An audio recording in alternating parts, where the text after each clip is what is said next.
Do you want more leg room, or are you fine there? No, I'm fine. Okay. I'm actually pretty short, so Oh, that's it's great. fine. Okay, good. Thank you.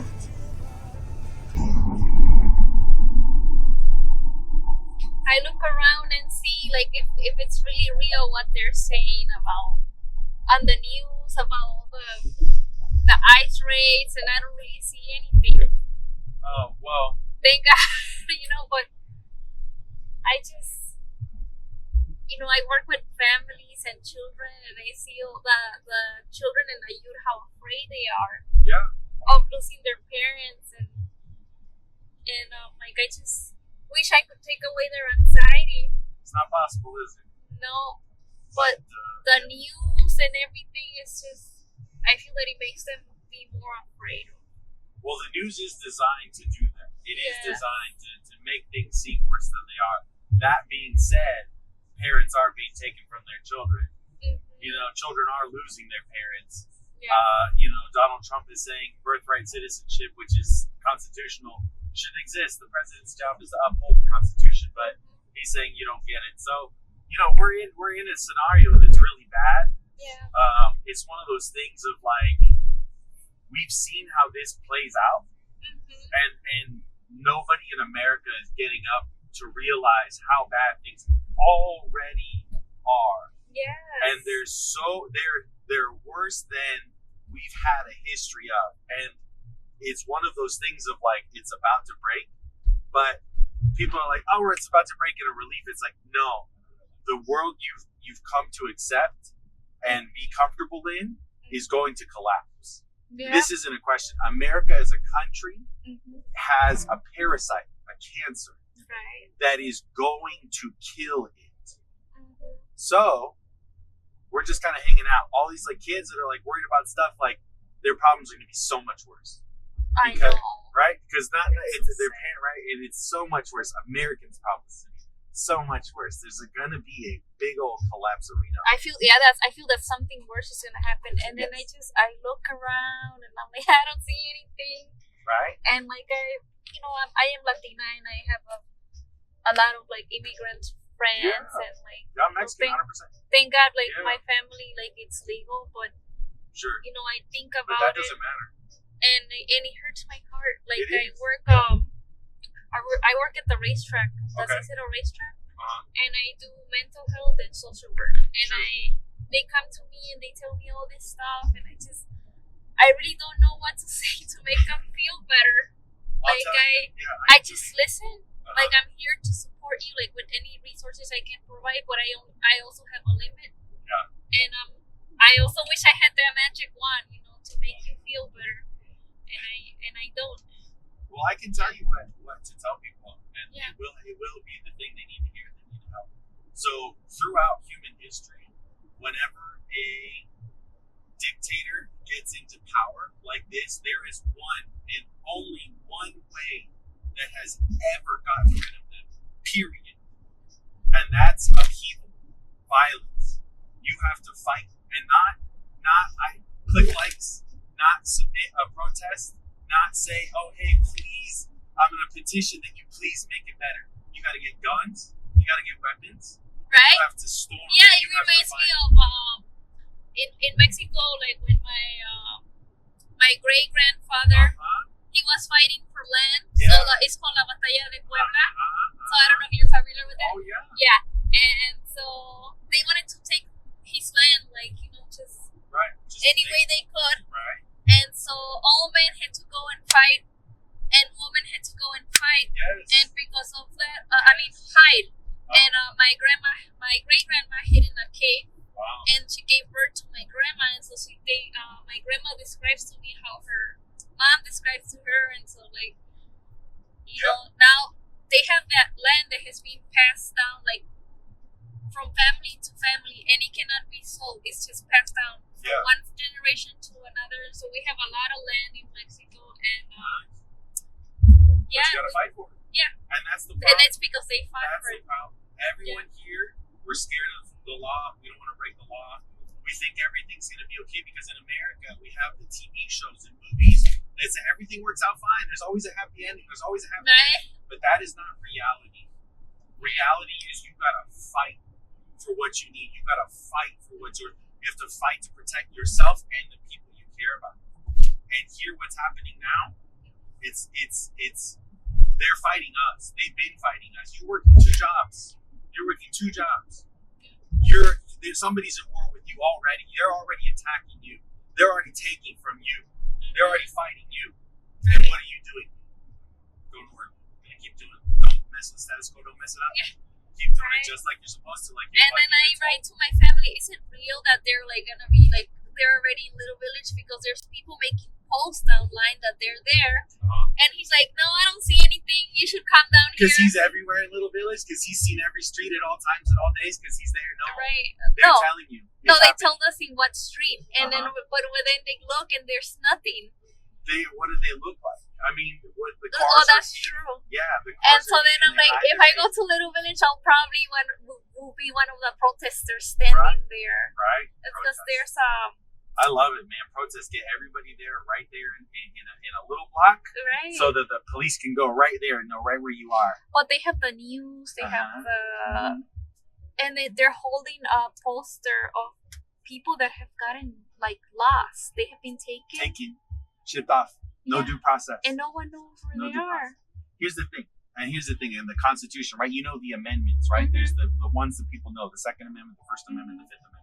The Fifth Amendment says you have a right to not incriminate yourself, right? So that's everybody when they're on trial. I plead the Fifth, I plead the Fifth, I plead the Fifth. But the Fifth Amendment also says that you have a right to due process. That's why nobody can just take you and say you're guilty, we're going to arrest you. You have to go through the process of the law. You have to go to a judge.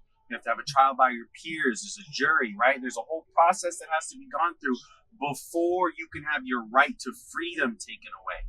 And that is a right every person to be free to walk around outside, not in a cage, okay? That is being taken by a dictator. And this is what the Second Amendment, those guns, that's what it's for. It says in the event of a dictatorship, you're supposed to have these guns so that you can fight back. Right. But the people that are all those Second Amendments, they go, no, I need my gun so that I can bend over and lick the boots of the white man in charge. And this is the one thing I say, the number one thing, right? You're Latina, I'm Mexicano, okay? Our family's been here for 14,000 years. Right. Those fucking white people came from Europe, came here, created an imaginary border, and then called us immigrants. We're not the immigrants, they are. And they're messing everything up. Yeah. That's what's happening. So you want to tell people to feel better? Tell them they got to fight. And they got to fight for the next 10 years. They got to go to war for the next 10 years. If they want things better. That's what has to happen. That's what's going to happen. You know what? You're right. Yeah. But this is history. We already know it. It's either that or we're slaves, because that's the next thing. Because the people are working as hard as you are, eventually go, what am I working for? I'm not doing this. I don't want to do this anymore. Well, guess what? Now they're going to force you to work with a gun to your head. That's the next step, and it's not a question. So you either fight it or you walk into it. And right now, most people are walking into it. Like I was like 2 weeks ago, they were saying that ICE was gonna come in. They're here. There's to my ICE facility right over here. To my job, that they were gonna come in. So we live in their federal backgrounds. Yeah. And so that they were gonna come in on a Thursday, and that we couldn't say anything. Wow. And then I was lucky to be in the front and hear that, and I'm like, oh my god. And then my boss calls me to his office, and he's also Mexican. Like he comes from his parents are Mexican, and we're from the same town in Mexico, like his family and my family. And so then he's like, you know what, Brenda, you cannot say anything, because we'll be messing with the political law, with the politics and the law, and we could go to jail and blah blah blah. And I'm like, keep you in order, keep that mouth shut. Like, don't fight back. Don't fight back. Wait a minute, he didn't make me sign anything, I could just say I didn't know. I didn't know.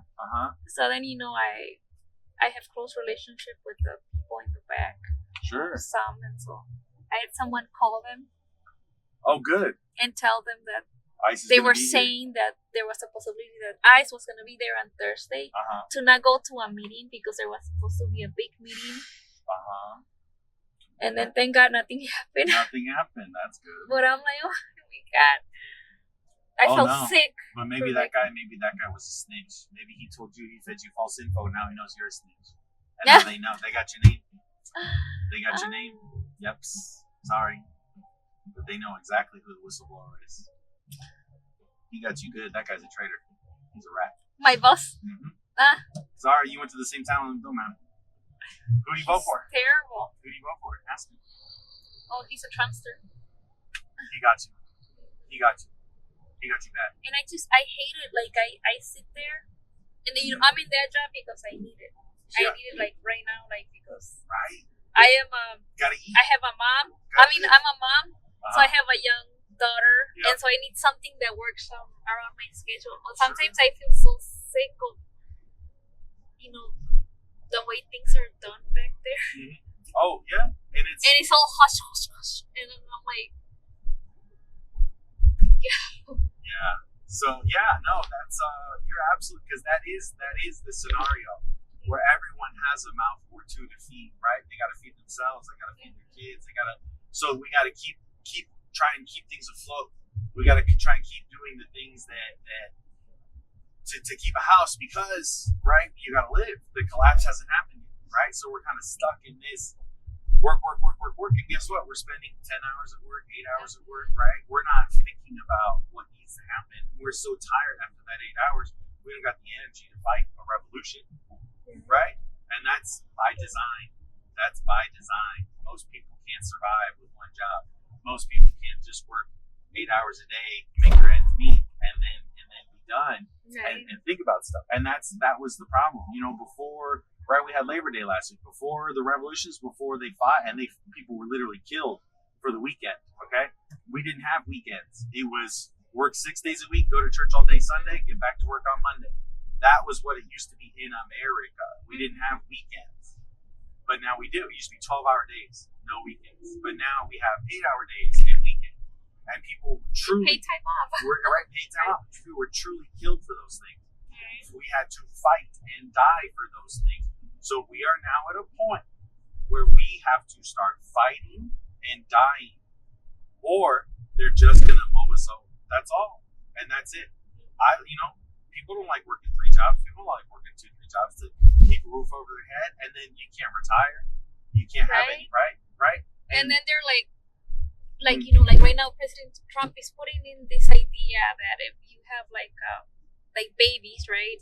Like he'll give you like nothing. This, Pennies, yeah.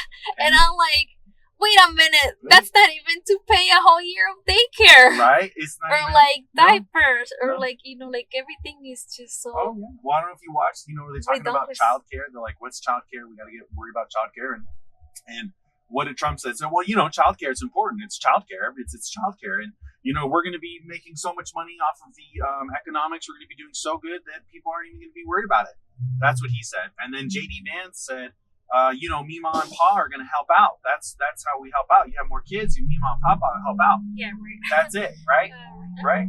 Those are the solutions that they're offering, which aren't real solutions because they don't care. Because the more desperate you are, the more work. Here's the thing. Fact is, okay, anybody who says somebody goes to work at McDonald's, okay, they're going to make $7 an hour at that McDonald's. And in that hour, they're going to serve 50 hamburgers. They cost $7 each. Well, guess what? So now McDonald's has made 49 times what they paid you. Right. And that's why they want you working, because they're taking all the money. It's not like the money doesn't exist. Now McDonald's corporate is making all of the money off of your work, and you're sitting there, and now you got to go work at your other job. Well, guess what? Another other job is at Walmart, right? So you're going to get paid minimum wage at Walmart, work 3 more hours, and guess what? Walton family is going to make $150 on your hour, and they're going to pay you 10. Do you get what I'm saying? This is the system we're in, and everybody's paying into it. And the only way you stop working, everyone stop working. If you can't make your ends meet on one job, stop working both of them. That's how you make the collapse happen. Because if once all these companies, Walmart, Target, Home Depot, once all these companies are no longer having employees working, and they're like, we're not doing this, they can't pay all these congressmen to make laws to make things work that way. They can't pay the taxes. Nobody's paying taxes. So guess what? The whole system collapsed. It's predicated. It needs your submission. It needs your tax money in order to work. It needs you working to make money for everyone else or it all falls apart. So you want to tell people feel better? Tell them start growing food, start feeding your neighbors, tell your neighbors to start growing food too. It's going to take 3 years for the bank to take your house.